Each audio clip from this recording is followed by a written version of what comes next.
Thank you for joining me for my presentation on the factors shaping the perceived role of osteopathic medical students in the HIV PrEP continuum here at Oklahoma State University. So I did this study with my team over at the Center for Rural Health. Here's what I want to go over the next few slides. Why is this study important? How did we survey students? What did we find? And what do these findings mean? What do these findings mean for OSU and other osteopathic schools? So here in the United States, HIV infection rates remain stable at about 38,000 new infections per year. The United States Health and Human Services has a plan to end the HIV epidemic using 4 pillars of attack. One of those pillars is the use of PrEP. So HIV PrEP is a 2-drug pill that is given once daily that is effective at preventing new HIV infections in the patient. Now, PrEP continues to be underprescribed, even though it is effective and safe. Now, this is especially important for Oklahoma State University because we pride ourselves in providing care for rural Oklahomans. And the fact is that rural Oklahomans have a disproportionate burden from HIV.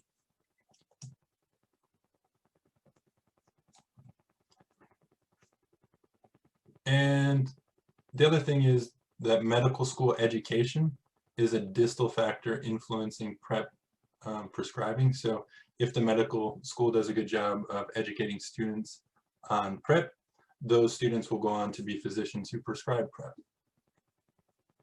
So the current study qualitatively investigates osteopathic students' perceived role in the PrEP care continuum. Here's how we did it.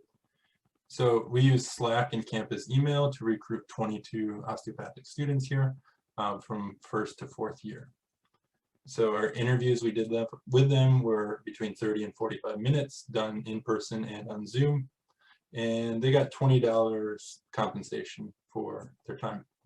Here are some of the types of questions we were asking the students.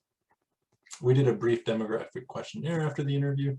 And then as we were doing our interviews, we took audio recordings and then we turned those into transcripts, and we used software called Deduce to do axial coding, and later use SPSS to do descriptive analyses. So 3 main themes emerged from our interviews with the students. First was the lack of adequate sexual health training in medical school. Second was students' personal perceptions of who should be on PrEP and the consequences of PrEP use. And finally, ambiguity concerning which medical specialty should prescribe PrEP and to whom, along with how it should be managed. So the students were telling us that overall in their medical school experience regarding PrEP and HIV, the focus was on the treatment of HIV rather than the prevention. Students overall voiced a lack of confidence in taking sexual histories in real patients. And we saw that there was a strong overlap between the perceived HIV risk and perceived risk for noncompliance. So that's to say that the group of people that they perceived needed to be on PrEP and the groups that they saw that they might be worried about prescribing it because they might be non-compliant had a lot of overlap between them.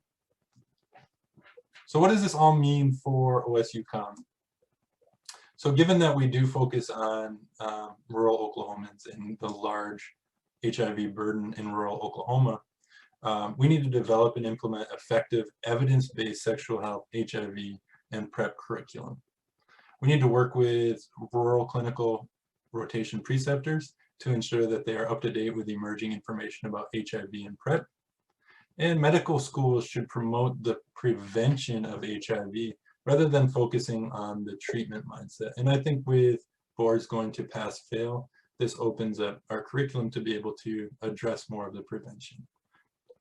So these are the citations I used in my introduction. I think we are in a special position here to change our curriculum to help students at OSU become physicians that are able to make a big impact in this fight to end the HIV epidemic. So thanks again for coming and listening to my talk. feel free to reach out to me by email. Have a nice day.